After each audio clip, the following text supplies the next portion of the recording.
Welcome to the Podcast Perplexium. Here we discuss all things, the usual and the unusual, the intriguing, the perplexing, and the fun, with ordinary and extraordinary people alike. Come with me now as we dive deep. Let the Podcast Perplexium begin. And we are live. Tyler Morris, welcome to the Podcast Perplexium. Cheers, brother. Cheers. Thank you so much. Honored to be here. So what do you got there? This is Tropical Pineapple Lime from Freaky Tiki. Or no, Julian Hard Cider. Mine is the Paranormal. What do you think? How do you like it? Delicious. I like it, yep. Mine's very tart. I wasn't expecting that. It's nice. I like that. Sour beers are like one of my favorite things. Describe to me how you're feeling right now. As best as you can. I'm feeling right now. Yeah. Sated. We just had an absolutely superb bowl of ramen. So I'm feeling physically full, happy, healthy, grateful, humble, and very peaceful. Cool. Happy to have you here, man. Thank you. Number 8. Number 8. Yeah. So the way that we know each other is through jiu-jitsu, just like most of my guests that I've had on already. So I know for my listeners, a lot of my episodes are heavy on the jiu-jitsu topic, but that's how we know each other. So I think we have to talk about that a little bit. So let me ask you the first question here. What got you into jiu-jitsu? How did you find it? Man, what got me into jiu-jitsu? All the credit is due to my buddy Sean Winnick, and when we were 18, he was training at 10th Planet in Burbank. So I had never seen a UFC at that point, and he encouraged me and my buddy Nikki Baker to join him, and they were, working rubber guard, and I was like, what's guard, I knew I was really enjoying the warm-ups and stuff, but once they got into technique, I was completely lost. So that was my first exposure to jiu-jitsu, was 10th Planet Burbank in around 2010. And then when I got out of college, my first job was across the street from Cobrinia's HQ, across the street on Highland where I was working. So I was curious, and one thing led to another, and I was getting smashed pretty soon in that academy. It was fun. It was a really interesting introduction to the gi. I'd never trained in the gi, and I'm grateful for the experience there. Yeah. So for how long were you doing no gi until? So I'd only taken the one class with my buddy. Gotcha. I didn't actually train consistently until I got out of college. So that's when I really started getting into it. Very good. Now, did Cobrinia himself ever, was he there, or? He taught some of the classes. It was mostly Coach Fabio, his assistant, who I think is maybe still there. But yeah, he taught. I remember him, the first technique I ever learned was single leg from him. Oh, wow. And how to run the pipe and bring someone down. And I was like, this doesn't seem like jiu-jitsu yet. I remember thinking something like that, doing wrestling basically. Sure. But man, it was a rude awakening for me, because I had done other martial arts. I'm sure you could probably relate. And there's nothing like jiu-jitsu, obviously. So it was a rude, but also I was super grateful to be like, oh, this is a whole new skill I can put my time and effort into. So I was really hyped on it. Very cool. So wow, 2010. So you've been training a long time. Well, I started training consistently in 2015, so it's only been about 7 years, give or take a year for the pandemic and injuries. Gotcha. Yeah. Okay. I've been fortunate in jiu-jitsu. I have not really been injured. So you mentioned you have a few injuries. Were they all from jiu-jitsu, or? Yeah, mostly. Yeah. Did you play sports before jiu-jitsu? Yeah. So before jiu-jitsu, basketball was essentially my life. I was, really into it from about the age around 10 all the way until 24 when I discovered jiu-jitsu seriously. So yeah, definitely was into sports before. Volleyball as well in high school. How about you? Well, in high school I played lacrosse. Had a bit of a late start on it. Before that, actually, believe it or not, I'm going to just say this right here because it's the truth. I used to dance. I have a twin sister, and my mother was a professional ballerina when she was in her 20s. And so my sister was dancing, and I wanted to learn how to break dance.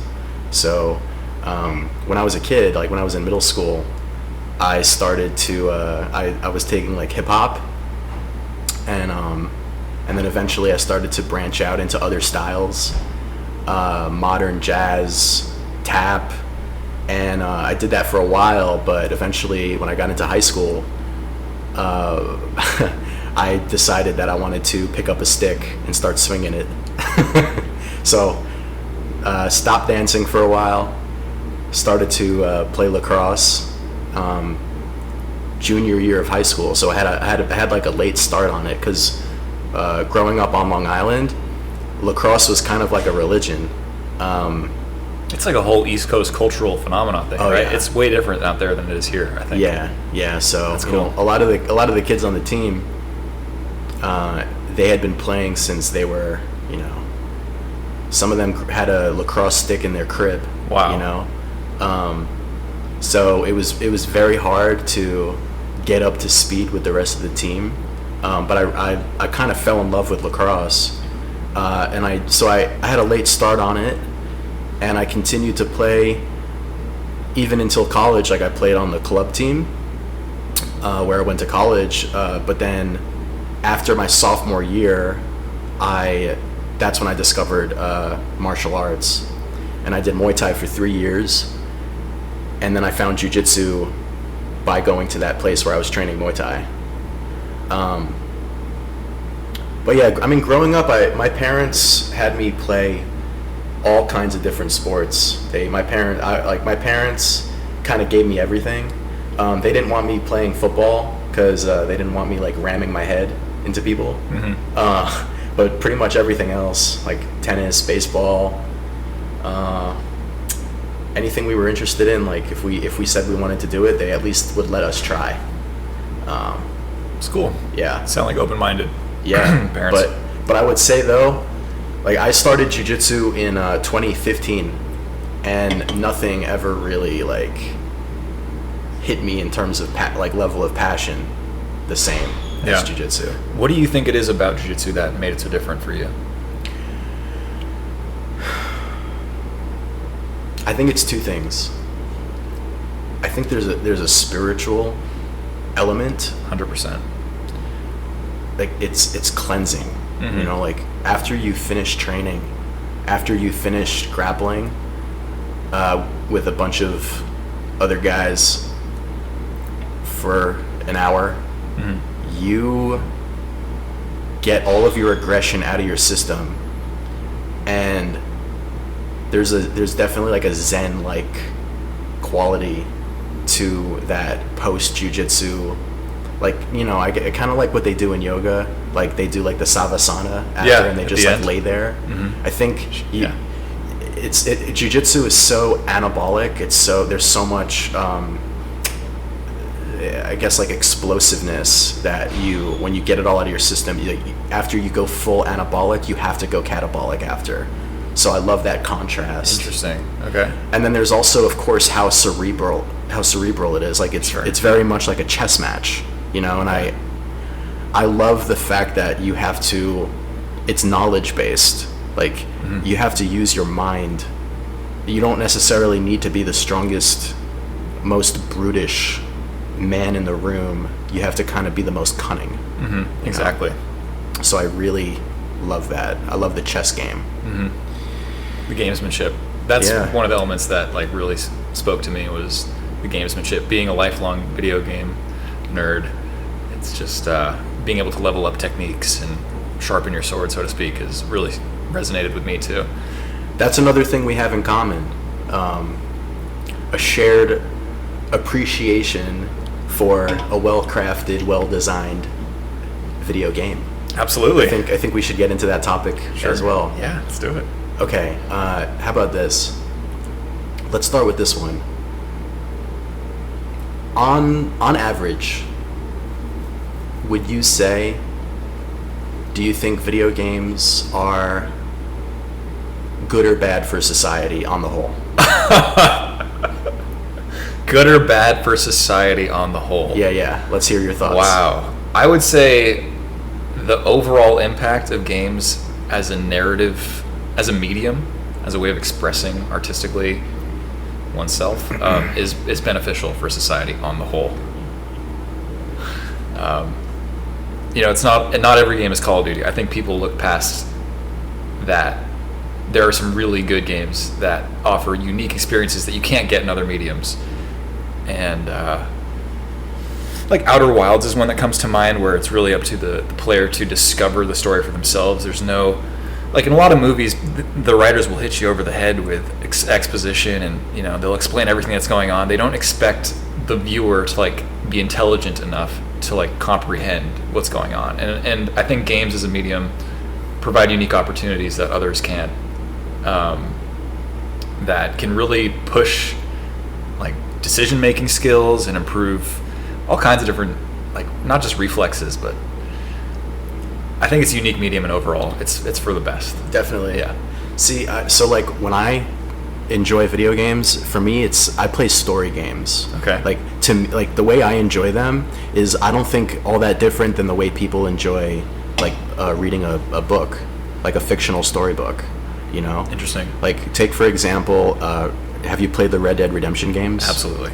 Okay, so so Red Dead Redemption 2, right? Mm-hmm. So I never played the multiplayer, just the single campaign, single You didn't story. touch the multiplayer? No, but Okay. Anyway, I haven't really played multiplayer games since I was in like early high school. Actually, I really just go for the story part of it. So like that game, you play as Arthur Morgan. You're an outlaw cowboy in fictional Western United States in the late 1800s. Yep.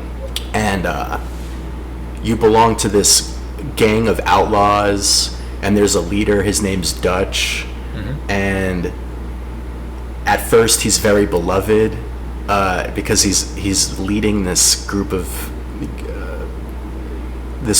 men and women who are just trying to make their way and survive in this changing country.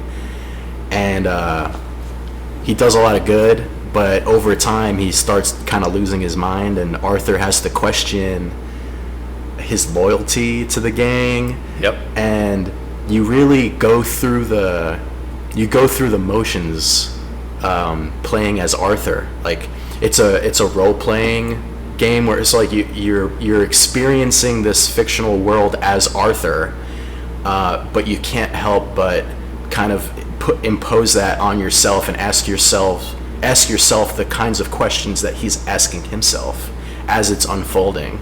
So I view games like this perfect blend of visual, audio, and like philosophical, where all of it's kind of being poured into you at once. Like if you kind of have that kind of approach to this art medium, in a way it's like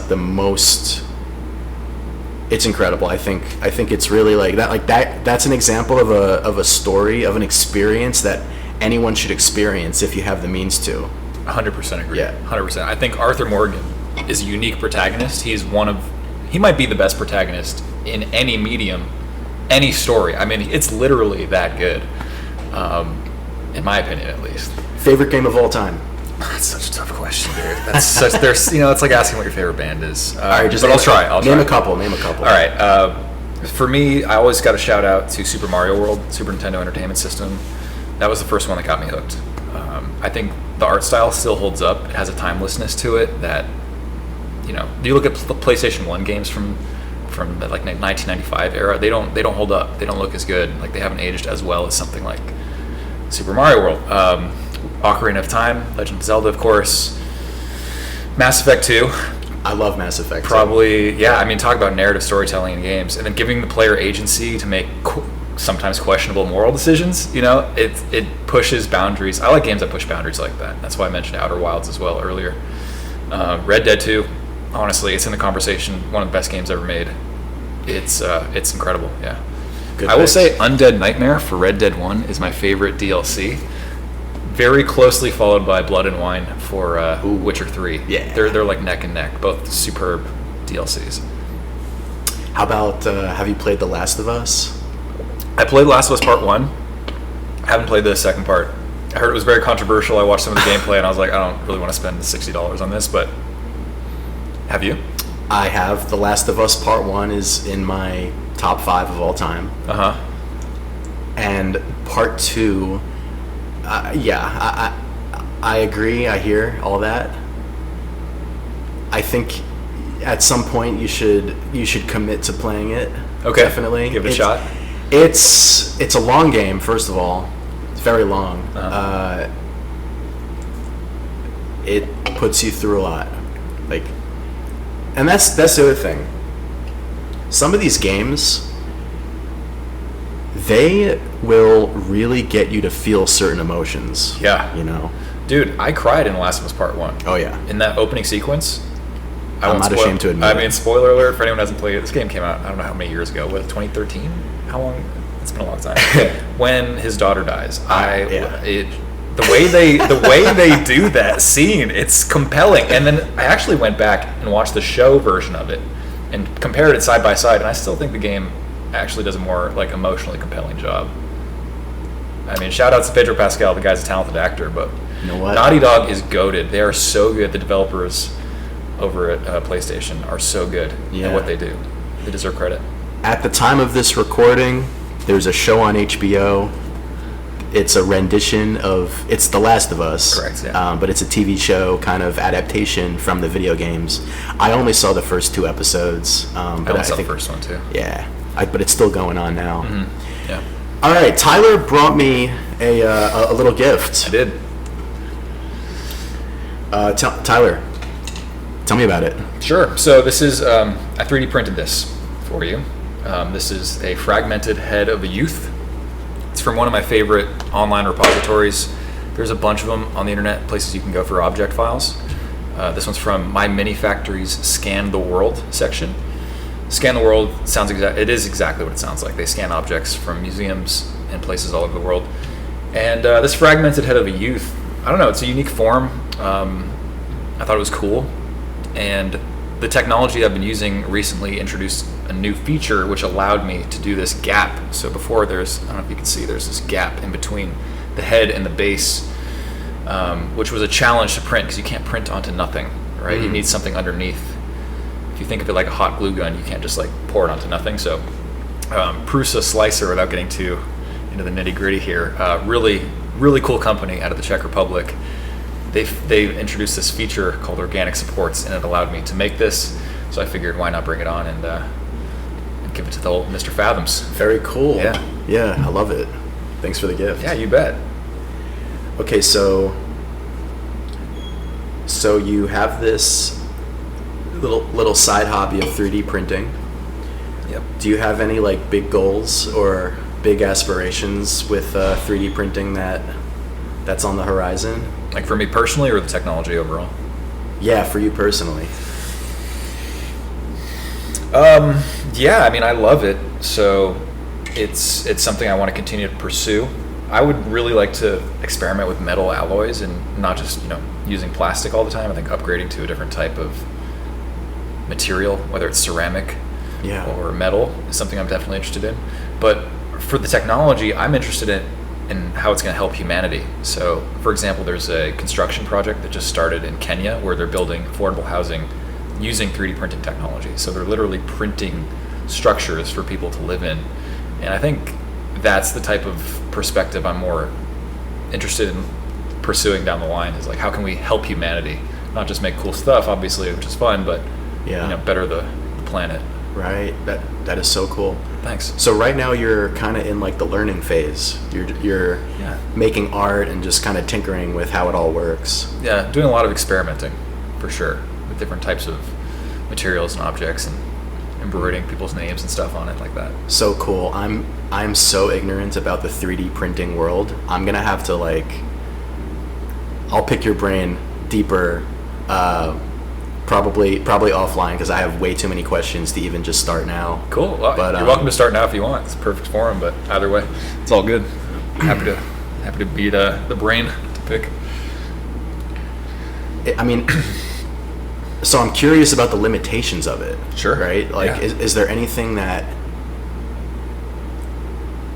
if I asked you to 3D print something for me, can you think of anything right now that would be like a head scratcher? Like, I don't know if I can make that. Like in terms of actually being able to do it? Yeah, I just mean like if you were to make me like a 6-inch by 6-inch by 6-inch out of a rectangular prism stock, like a model of something. That might be a hard one. I'm not sure. A rectangular prism of a stock. No, what I mean is like imagine that this was like a slab of marble. Okay. And imagine that you had to like carve out of it to make this, which I know is not how it's done, but maybe it's another way to think about it. Like maybe that's how the computer pictures it. You know what I mean? Mm-hmm. Yeah. Is there anything that could fit in my palm that would be like, maybe it would cause the program to crash? It's an interesting question. Yeah. If you had a model with enough geometry and like triangles, you could theoretically crash a slicing program. Because that's how it works, right? It's really just like synthesizing a bunch of miniature triangles. Pretty much. It's looking at creating, like, if you imagine an MRI machine, the way it Layers. It creates layers of an image. So it's basically slicing an object into layers, into cuts, and so it can write the instructions for the extruder to move upward. Gotcha. Yeah. Listeners, we just went full nerd on you. Hope you're still with us. All right. We're going to play a game now. This or that. All right. Okay. I'm literally just going to ask you a bunch of questions, and it's going to be a this or that situation, and you're just going to tell me which one you'd rather go with. Okay. You ready to play? Yeah. All right. Chocolate or fruity flavors? Chocolate. Okay. Good one. I'd probably pick that too. Okay. All right. Judo style takedowns or wrestling style takedowns? Dude, don't make me pick. The Zen answer is the correct takedown for the correct moment. Okay. But the Tyler's personal preference answer is judo because I just like it. It's elegant. I like judo a lot. Okay. I'm breaking my own rule for the game, but do you have a preferred takedown in judo? I do. Keenan taught us one about a year ago. It's like, I don't know the official. I'm not going to try to pronounce the Japanese name, but it's the one where you're pulling, you're rotating in place, and you're extending your leg out to trip them. Sasai. It's a Sasai throw. Sasai tsurikomiashi. Yeah, I've been using that since he taught us that with some success. So beautiful. That's probably my favorite. Yeah. Cool. All right. Would you rather live in a high-rise in the city, or would you rather live in a farmhouse in the country? Farmhouse in the country, definitely. Yeah, for sure. Beach or mountain vacation? What time of year are we in right now? For this hypothetical. Okay, we're in the winter, but you are currently living in the northeast United States. So would you rather do a beach or a mountain vacation? Definitely beach in that scenario. Okay. I know it's like the easy answer, but I think I gravitate toward beachy and like warm types of places. That's why I'm here in San Diego after all. Exotic sports car or speedboat? Can I say neither?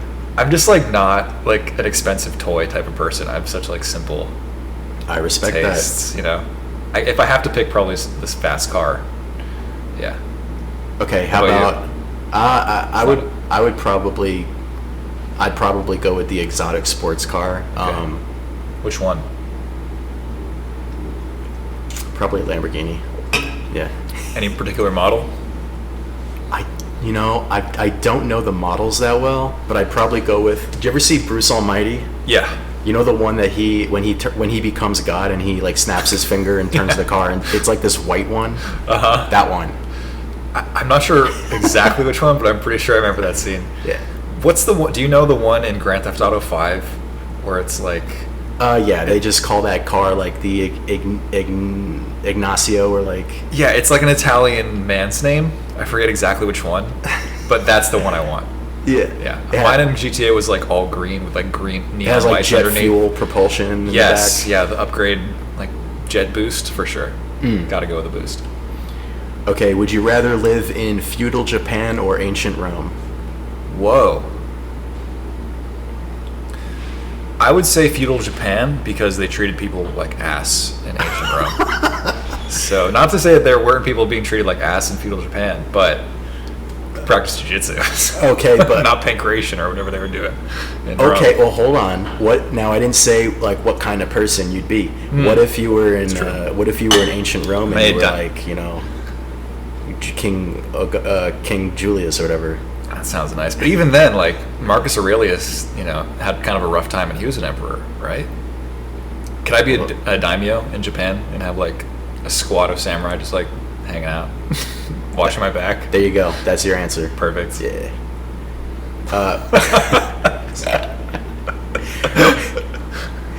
Would you rather swim with sharks or skydive at night? Jeez. I guess skydive at night because like that's like a death warrant swimming with sharks. What kind of sharks are we talking about? Well, okay. These are terrible scenarios to choose between. How'd you come up with these? Okay.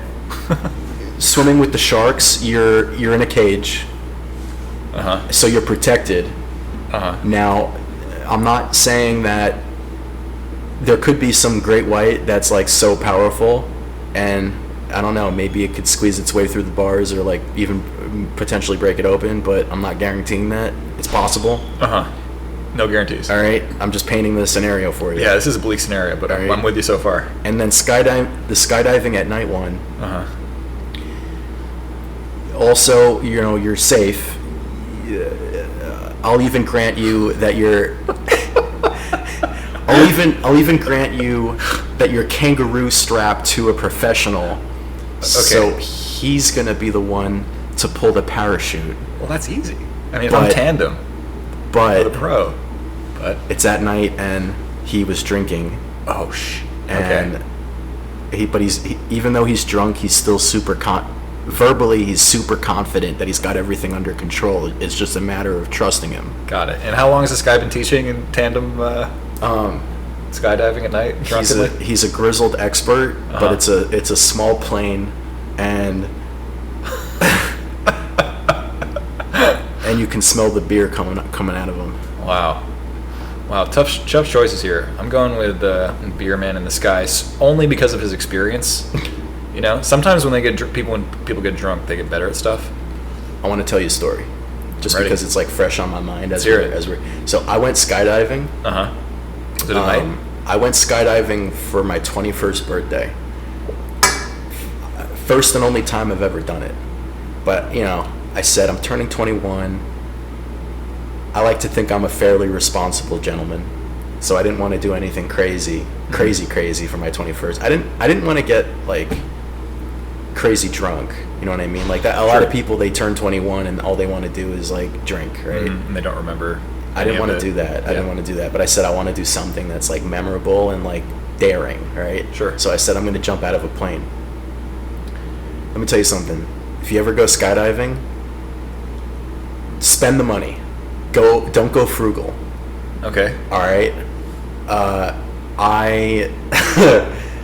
I'm not saying I didn't put money down on it, but I could have spent more. And the thing is, I went to this place that was a little sketch. Sounds like it. And this is what I'll tell you what happened though. So you know, first time you go skydiving, at least this was my experience. You don't jump out of the plane. You are kangaroo strapped into the guy's belly, and he jumps out of the plane, and you just roll with it. Right. So that's what we did, and so we did it, and we landed, and then when we got on the ground, he shows me his leg, and he's like, "Hey, Dylan, I just want to let you know." So when we were falling out of the plane, he like cut his leg on like some metal part of the door, and it like slashed open his calf. And the thing that was so scary about that is he was telling me he was like losing blood in the air, and he could have gone unconscious. Yeah, and then I would have had to open the parachute. Could you imagine that? Yeah. Anyway, wow. It didn't happen. Yeah, I was gonna say you're still here, so I didn't die. Didn't go that bad. I didn't die. Yeah. But that's a story. Wow. That's a story. Wow. Yeah. What did he cut? Like, did he cut his leg on the door? Was he just not paying attention? Yeah. Like it was like some hinge, like the hinge on the door. Oh apparently. my god, dude. Yeah. That's rough. Anyway, just I'm glad it's you're a crazy okay. story. I don't know Ended what. up all right. I did a tandem skydive once, but not like that. Mine was not perilous. Nobody was bleeding. Nobody lost consciousness. I'm still here too. It was a good experience overall. Do you scuba dive? I have scuba dived. It's not something I'm into anymore. Is that something you're passionate about? I got certified.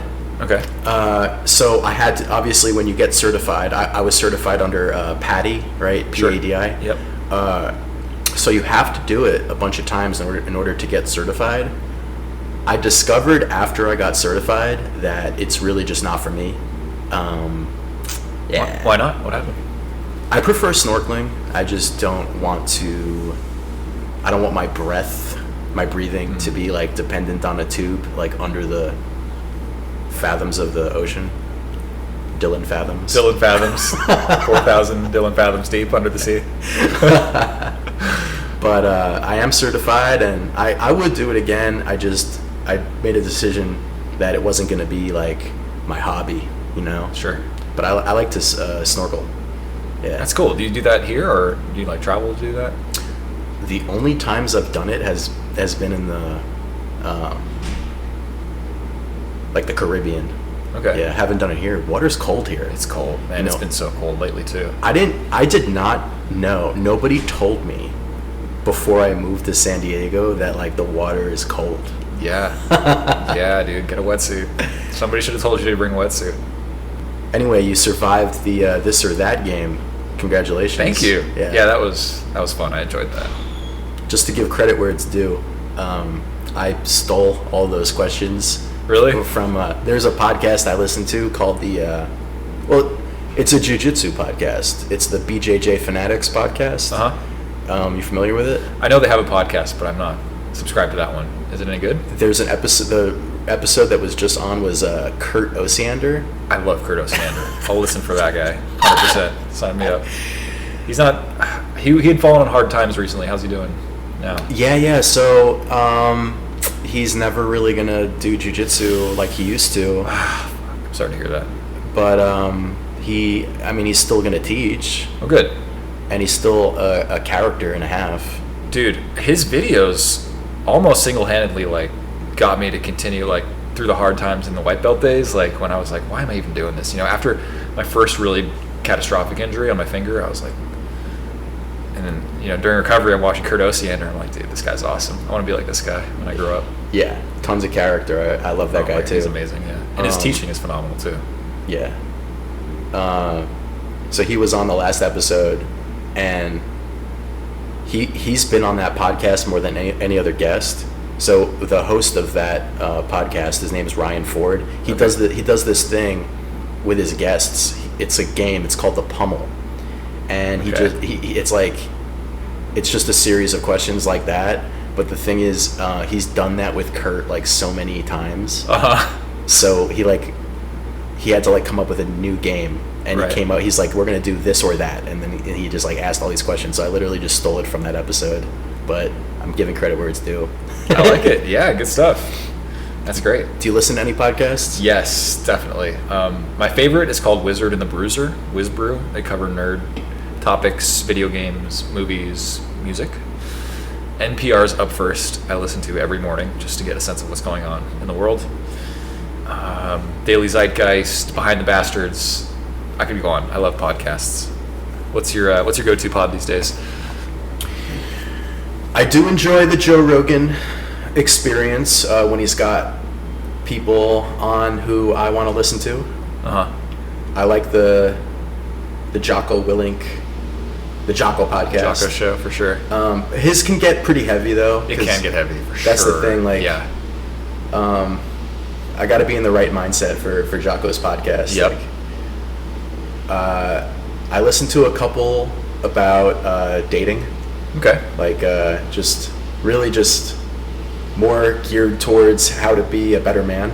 Interesting. How to be the kind of man that would attract the right woman that I would want to attract. You know, those kinds of things. Okay. So there's a bunch of those that I listen to. Can we talk about that? Is that appropriate subject for the show? Go for it. What kind of woman does Dylan Fathoms is he trying to attract to his world? Okay. Or person? Okay. We're gonna go there. We don't have to. We can table it. It's up to you. No. See, look, on my podcast, I want to have like real, authentic conversations, right? Sure. I don't want to like shy away from anything. I think we should speak truly. You know, we shouldn't hide. And if it's a real, if it's something that I'm genuinely experiencing, if it's true to my heart, then I want to say it, right? I sometimes with those questions, they have to be framed, like the questions have to be framed the right way. So definitely, I'm going to put you in the driver's seat for a little bit for the questions. Okay, sure. All right. Well, the kind of woman that I want to attract, let me just start with this. I consider myself to be a sapiosexual, right? Yep. So you're attracted to someone smart. Yeah. Someone intelligent. Yeah, intellect. Intellect for me is really, really high on my list of priorities. Okay. And I have to see it, right? Like if, how do I put this in the right way? Okay, if on the first date, if she doesn't sound smart, I'm going to be turned off. Mm-hmm. So like, that's like really important to me. Okay. All right. I do have some, I'll say, traditional values. And when I say traditional, I don't really mean in like a political way. I mean kind of in a behavioral way. Okay. So modesty is important to me, right? I wouldn't want to date a woman who is constantly advertising her body. And it's not an insecurity thing. It's not because like I'd be afraid to show her off. It has nothing to do with that. It has more to do with whose attention is she trying to attract, you know? Because if that's going to be my wife, or if that's a woman that's devoted to me and devoted to what we're going to build, to our family, then I don't want to date a billboard. You know, I don't want to date a woman who on her Instagram is like every post every day is her in a bikini. For me, it just wouldn't work, right? And I'm not bashing anyone that does that. I'm not saying that. I'm not like trying to judge a woman that does that. I just know that if that's going to be like a woman that I want to have a meaningful relationship with, it's not going to work. Because I need to know that she's committed to me, and I won't feel that she's committed to me if she's behaving that way. So there's that element. Makes perfect sense. I appreciate you saying that. Yeah, I mean, it's like it's the future mother of your children. I think you put it perfectly. Whose attention are they trying to attract? Right. I think that's on the nose. And like I hate to say this, but even I've only listed to you like 2 little like boxes that are on my checklist. Already, those 2 are kind of hard to find, if I'm being frank. Yeah, I mean, in our current, modern like society, I'm honestly just speaking about how I feel. Like when I, yeah, it's valid, dude. 100%. I agree with you. I mean, it's not non-existent. I think there are, women with good values out there. Yeah. So what else is really important to you in a romantic partner? Yeah, so other than kindness, being smart, having compassion for others. Obviously, there has to be like compatibility sexually, obviously, but that's really it. Okay. Yeah. Those are all really good, valid, compassion, intelligence. I mean, those are two of my biggest ones. The last one being a sense of humor as like baseline 3 really important qualities. I'm aligned with you there. Okay, so let's go back to jiu-jitsu a little bit. I have a couple of things, a couple more things I want to ask you. Yeah. Okay, first one. Who would you say in jiu-jitsu has inspired you the most? If you could pick one, or maybe 2. Man, we are so lucky we're living in this age of like abundance of Instagrams and just like Instagrams. I sound like an old person, but you know what I'm saying? Like there's this proliferation of jiu-jitsu techniques. So I have so many people that I have access to online. So like some of those people like Malachi Friedman, Shinchon Gorilla is a guy based out of South Korea. I never would have been exposed to his teaching had it not been for something like Instagram. So some of those Instagram guys are definitely inspirational, but without question, Andras Pernovskis and Coach Sloan and Austin are our 3 black belt professors, and Coach Mike, and really just all the training staff at Legion. I mean, it really is a privilege to be able to train underneath some of these teachers. So I would say Andras has been an inspiration. His jiu-jitsu has informed my jiu-jitsu drastically in the past 2.5 years since I moved to San Diego. So Andras for sure, and those guys. Yeah, definitely grateful for Andras. Yeah. I've been at Legion for a little over a year, and I gotta say I'm really, really impressed with his ability to teach. Mm-hmm. He's a great instructor. Yeah, very grateful for him. What would you say for you has been the hardest part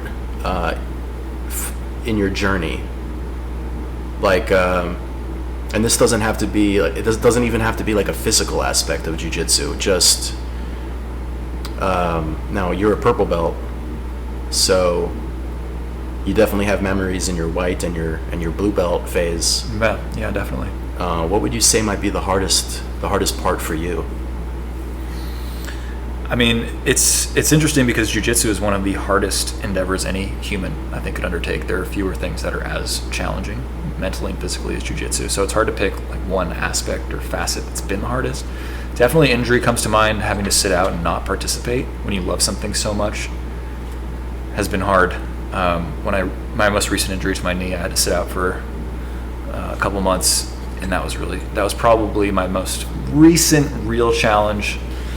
But I think, honestly, stepping into Cobrina's Academy and just having the guts to walk into a jiu-jitsu school and be like, yeah, I want to learn this, and I'm willing to be okay with being shit at it for the first year. That was probably the hardest thing for me. Just doing it. Yeah. I think we take for granted sometimes how much character it takes to step on the mat.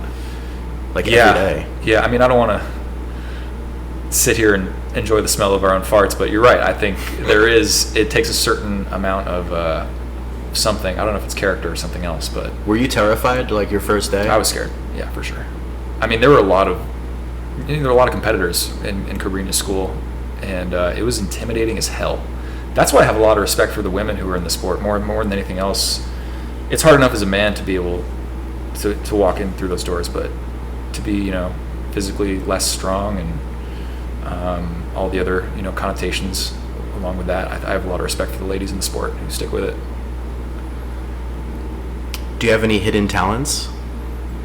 Or hidden, maybe not hidden, but do you have any, like, skills or even hobbies that maybe a lot of people don't know? Yeah. I mean, where do we start? I got tons. I don't want to sound... Well, let's start with this one. You were telling me about building computers? Yeah. So I've been enjoying that since 2011. Started building in college. I've been a gamer, but it was like... That was the first time I was really like, okay, I'm going to try PC gaming building. So that's what got you into wanting to learn how to put together a computer, was like 100%. Understanding like how we can take this physical box and make a three-dimensional world.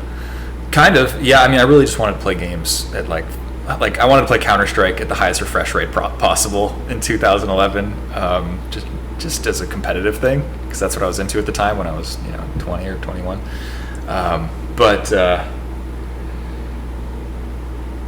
Yeah, I love building computers. GeoGuessr is something I've been into a lot lately. Have you heard of GeoGuessr? What's that? It's like competitive Google Maps. So basically they plop you down somewhere on Google Maps and you have to look around your environment and figure out where you are. And it's a game. Oh. And you can play it competitively. There's a guy who's blown up on social media. Maybe you've seen him. He goes by Geo Rainbolt. And he's kind of become a meme, actually. I've never heard of this. Wow, No. this sounds fun. It's really fun, yeah. Okay, so is it like 1 versus 1? So you can play it by yourself. You can play it one-on-one in like a competitive way. You can also do team duels where you've got multiple people, and whoever's pin on the map is closest to the actual point wins the round. So there are different ways to play the game, but it's kind of a newer game, but it's really fun, and it's definitely worth checking out. Yeah. Music also, you play bassoon. Yeah. We just went over that at lunch. I play guitar. I've been playing guitar since I was about 8 years old, so I love playing guitar. Got a few other ones too. Now, do you do like electric, or is it more like acoustic, like rustic, campfire style? Both. Yeah. Very I have cool. an acoustic electric guitar, and I have my old Fender Strat. Very I've cool. had for a really long time, and a Canadian guitar, Godin, as well, electric Wow. guitar. Okay, so did you say how long you've been doing that for? I started when I was 8, but honestly, like when I got into jiu-jitsu more seriously, I kind of tapered away from actually practicing music and way more into doing jiu-jitsu. Just because it's just the nature of like jiu-jitsu. You really have to commit to doing it a lot, and if you want to get better, that is, which I do. So it's a lot of time involved, but it's worth it. It's a worthwhile endeavor for sure. Very jealous. So you have a couple songs that you're like, if you say that I signed you up for a talent show, right? Like, do you have a couple songs that are like ready to go? Sure. Yeah, and not Wonderwall. Okay, good. Yeah. I'm very jealous because Don't be. You play great bassoon. I've seen you on YouTube. thank you. Yeah. I appreciate that. I got myself a ukulele. Okay. How's that going? Well, I got it in 2020 because there was kind of a little window of time where people were trying to take up some new skills, Sure. and then I was like trying to learn off of YouTube, Uh-huh. and I learned a couple chords, but I just fell off the wagon, and right now it's collecting dust, sadly. But I gotta say, I'm having a hard time with like understanding the chords and playing a string instrument, like jumping from being a completely woodwind and going to string. Yeah. It's probably I'm really having a hard challenging. time with it. Like, and bassoon, people often talk about the bassoon being like the hardest instrument, which is know that. hilarious because for me it was like the only one I really ever wanted to play, and now I'm struggling with like 4-string ukulele. Dude, it's hard. String instruments are tough. Honestly, I think ukulele has a lot of like barring, where you're putting one finger across multiple strings for certain chords. So that is really hard. That's a really tough technique to do on any string instrument. And it's even amplified, I think, in ukulele. So keep it up, man. Keep it up. Stick with it. Thank you. Yeah. Tyler, we probably have about like 10 minutes until we hit like the 1 hour. Let's just do a couple more. Let's do it. All right. I want to go a little deep. I want to try to go a little deep with you. All right. Go. Do you think that we have a soul? Yeah. Yes, I do. What is a soul? I think it is a metaphysical essence that can't be quantified, at least right now, by human means, instruments. Although they have done interesting experiments with like weighing bodies before and after they've died, and like how much does a soul weigh, that kind of thing. I don't know if there's any conclusive evidence to point in one way or the other. But I think there is some essence of something that is not physical in the body. Yeah. What about ghosts? I don't believe in ghosts in the sense of like haunted houses ghosts kind of thing. Do you think maybe like so lots of people have experiences with paranormal, right? Yeah, like sure. Lots of people have ghost stories. Yeah. Do you think that ghosts could be like the souls of people? Personally, no. I'm a pragmatist. I don't want to sound like a jaded asshole, but like I think people's brains come up with things, not necessarily hallucinations, but when there aren't concrete explanations for something, I think people's brains can get very creative in how they explain certain things. I don't want to knock on people's experiences who have had these types of experiences, but personally I don't believe in that at all. I think it's I guess you could call it hyperbolic. Yeah. What about dreams? What about them? Like, have you ever had any wild experience with? Have you ever had like an out of body experience? I've never had out of body experiences. I experimented with lucid dreaming quite a bit when I was younger. Similar-ish type of thing, but no OBEs. How about you? I've had a couple. Interesting. Yeah. What were those like? I had one where, so OBE is a out of body experience, right? So an OBE is kind of where, this is what happened in the first one that I've ever had. Back in my bedroom, in my childhood house. So it was as if I woke up. So I wake up and I turn to my side, get out of my bed, and took a couple steps forward, and then when I turned to look at my bed, and I was looking at myself sleeping, and say that it was a dream, say that it was only a dream. My brain like recreated every small little detail on all the little like knickknacks on like my dresser counter and my desk, like my whole room, all the art on my walls, like everything. It was as if I was really awake. Like my brain did such a good job of recreating everything. Yeah.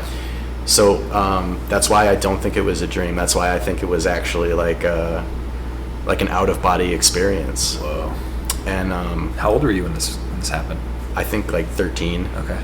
And then I actually had one again not too long ago. Really? Here. Yeah. In my apartment. Okay. And this was more like a floating one. This was like, I wasn't on my feet. This was like I was like an orb.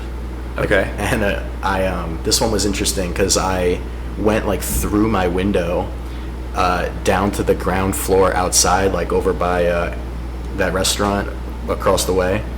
And then I woke up right shortly after. I just like zoomed in. Whoa. Yeah. That's wild. Yeah. And I've also had experiences with lucid dreaming. Okay. Yeah, so I had a buddy when I was in high school who told me about lucid dreaming because he wanted to practice his music in his dreams. Wow. And he said that he was. So he told me about it to like try to get me to do that too, because he's like, you're going to be a better musician. He's like, imagine all the time you could have to practice if you could also do it when you're dreaming. And then so I was like training myself to do it, and I had like 3 lucid dreams where, like, a lucid dream, by the way, for those listening, a lucid dream is where you recognize that you're having a dream while you're dreaming, and then you can like take control of it. So you can like stop time if you want, you can fly like Superman. Right. And yeah. That's cool. So did you practice when you were lucid? So like the thing is, like, there are some people who can naturally lucid dream, and then there's some people who like you have like you're saying, you have to like take train. Practice. Yeah, you have to like work yourself up to that point where you can just like lucid dream on command. Right. And one way to do that is you have like, the thing is, when you dream you have like common repeating like themes that happen. Like, so for me, most of my dreams would be like with water. Like I would be like swimming, and anytime I would come in contact with water, so I would, like, all of my dreams, I would be like swimming in a lake or in a pool or like in the ocean. So what would happen is, in real life, if I would be in a pool, if you ask yourself, if you just like stop and ask the question, like, is this a dream right now?